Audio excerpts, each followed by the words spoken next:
Hey everyone, Liam from Solitude here, and in this video today, I'm going to be talking about what's been going on with Silverchair lately.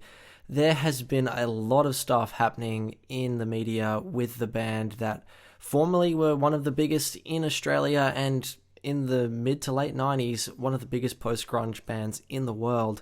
So if you don't know who Silverchair are, you've probably lived under a rock over the last 30 years. But they are basically one of the biggest bands to ever come out of Australia. So they were formed by a group of school friends in the town of Newcastle in New South Wales as teenagers, and they basically shot onto the scene after the death and breakup of Nirvana. They became this larger-than-life band of teenage kids that played grunge music in the 90s and developed their way to become quite a sophisticated rock band that put out great music throughout the 90s and early 2000s. Their popularity waned a bit overseas, but in Australia, they remain to be a force to be reckoned with throughout their entire musical career. So over the last couple of years and just the last month or so as well, there's been a lot of attention on them because the members of the band have been back in the spotlight. So the last thing Silverchair did musically was way back now in 2007. They released their fifth and seemingly final album, Young Modern, which was also followed up with a tour, and the last tour they did was the Groove in the Moo Festival of 2010, where they had to get together to fund what was going to be their sixth album. And in 2010, everything just fell apart. It was announced they would be going on an indefinite hiatus, and we haven't seen them put out music or play shows together since.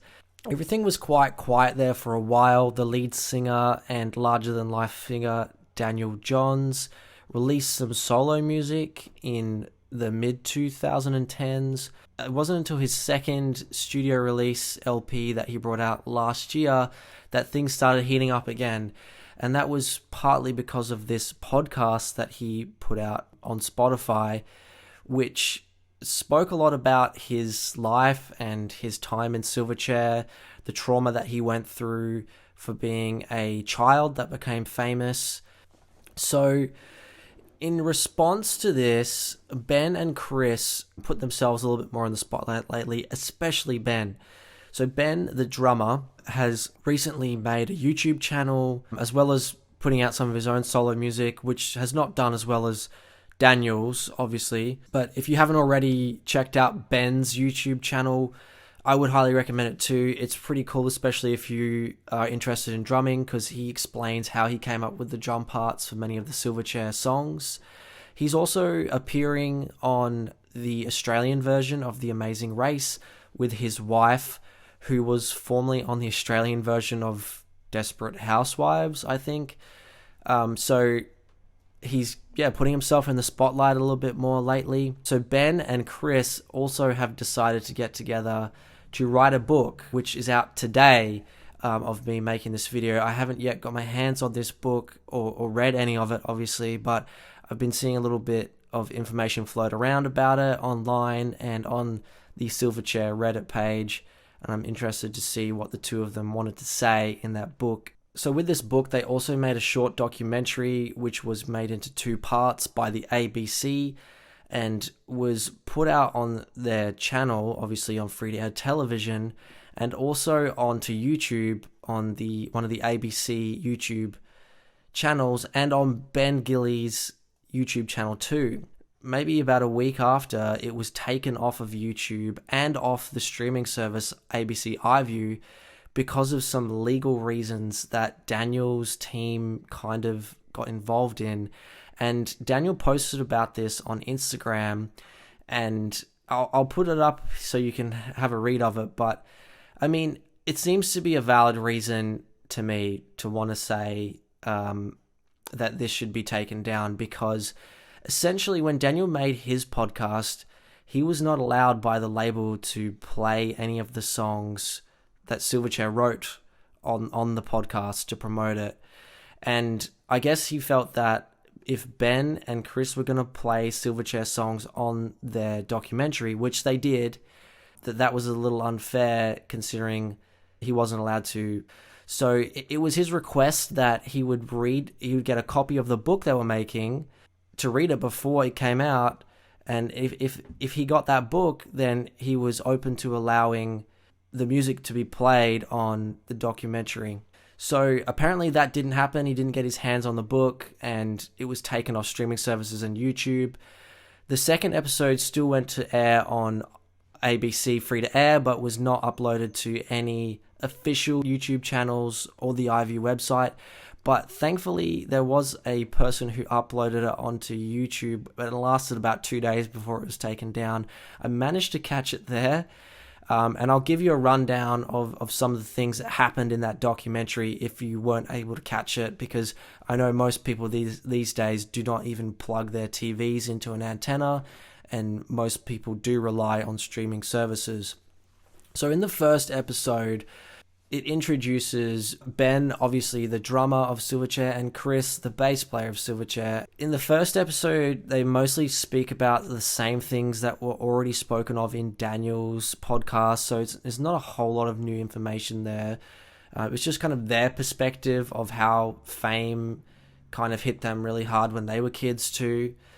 The main thing that came out of the first episode, though, that was new information to Silverchair fans was Ben's kind of traumatic mental breakdown that he went through. And he kind of talks about this and how it really hit him hard. He talks about some of his struggles that he had with marijuana and alcohol, especially during the young modern era, I think. And Chris doesn't really add a whole lot of information in this first episode. The first episode mostly focuses on Ben.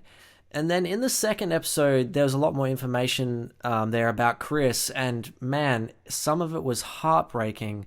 After Silverchair announced this indefinite hiatus, which essentially is a breakup, Chris went on to open a bar/pub where he, had quite a successful little thing going, and it unfortunately caught fire and burnt down maybe about 5 or 6 years after he started it up. And then after that, he got in a relationship with a person and had 2 kids, which was great for him. But then tragically was diagnosed with cancer and went through a major cancer battle, and he went through chemotherapy and thankfully made it out alive from cancer. And not long after he had cancer, he then had a heart attack and was again rushed to hospital. As we were told in the documentary, once again lucky to make it out alive. So his health battles were just traumatic and horrible to hear about. But thankfully, he's still here and he's reconnected with Ben. And something in the second episode that Ben talks about is that he actually lashed out at Chris during what I think was the recording process of this never-to-be-released 6th album that never got recorded, and they kind of had a falling out themselves for a while. Eventually they reconnected, and to this day they're great friends, and it was some really cool footage of them and their families hanging out together at Chris's house in Coffs Harbour, just sitting around a campfire sharing some drinks. The last thing that was kind of touched on in the second episode, which again was tragic to hear, was just the relationship with Daniel Johns generally for the two of them. Chris kind of seems like ambivalent to it all, and he described himself a little bit like a child in a broken relationship.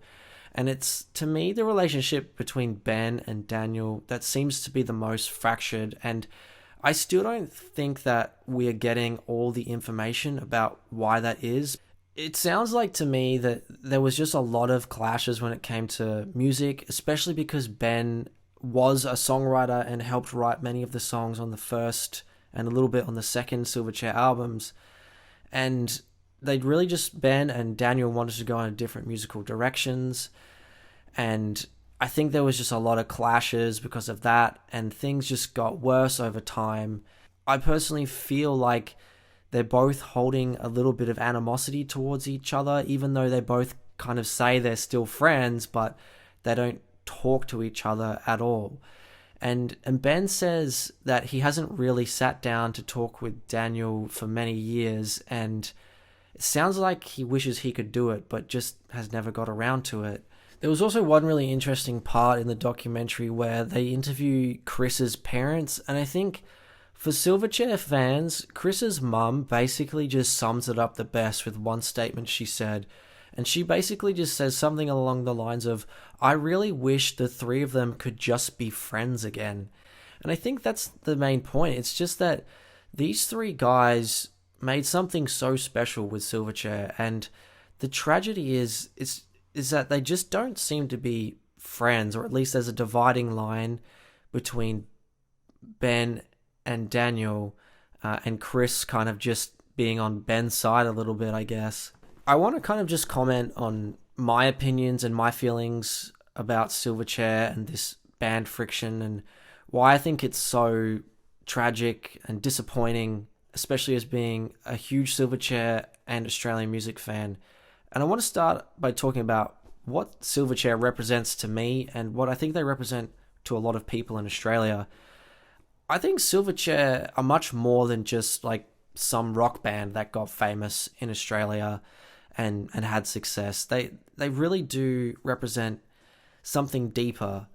Silverchair were just a bunch of kids when they became world famous. You have to remember that. They were literally 14, 15 years old when they released their first songs, and when their first album came out, and when it went big in America as well as Australia. They were just kids from the town of Newcastle, which is also like, a bit of a battler town. They weren't anything like special from affluent families or a big city or anything. They were just like typical Australian teenage boys. And I think that that's kind of what they represent to me. This idea of every teenage guy or every teenage girl who ever wanted to just pick up a guitar, pick up drumsticks, and be in a band and have this amazing dream of writing music and putting it out in the community and people hearing it and loving it, and all of a sudden you becoming famous and playing big shows with stars like the Red Hot Chili Peppers and the Smashing Pumpkins. It's like this dream that became a reality for them. And I think, to me, like, that's what they represent. They represent this dream that every young musician in Australia has, and they represented the Aussie battler of the 90s and the Aussie kid fulfilling their dreams, but they just couldn't work it out, and now it's just like this mess. A couple of the other things that I think are really kind of disappointing, Daniel's comments where he said he'd never get back with Silverchair even if he had like $10 million. And also at the end of his podcast, he said he'd never want to be in the ARIA Hall of Fame if he was still alive. I just don't understand why. I mean, the $10 million comment is kind of a bit flippant, obviously. And I understand his trauma that he went through, and, playing live and playing in Silverchair, could bring back a lot of past trauma, of, the teasing that he went through from being a child, and the anorexia and the other health issues that he had. So I can see why it would be triggering for him to be back in Silverchair and maybe playing live shows or recording music with Silverchair again. But on the other hand, so many Silverchair fans, I think, really just want closure. And I've heard some people on the internet say that this documentary, this book, the Daniel Johns podcast is the closure.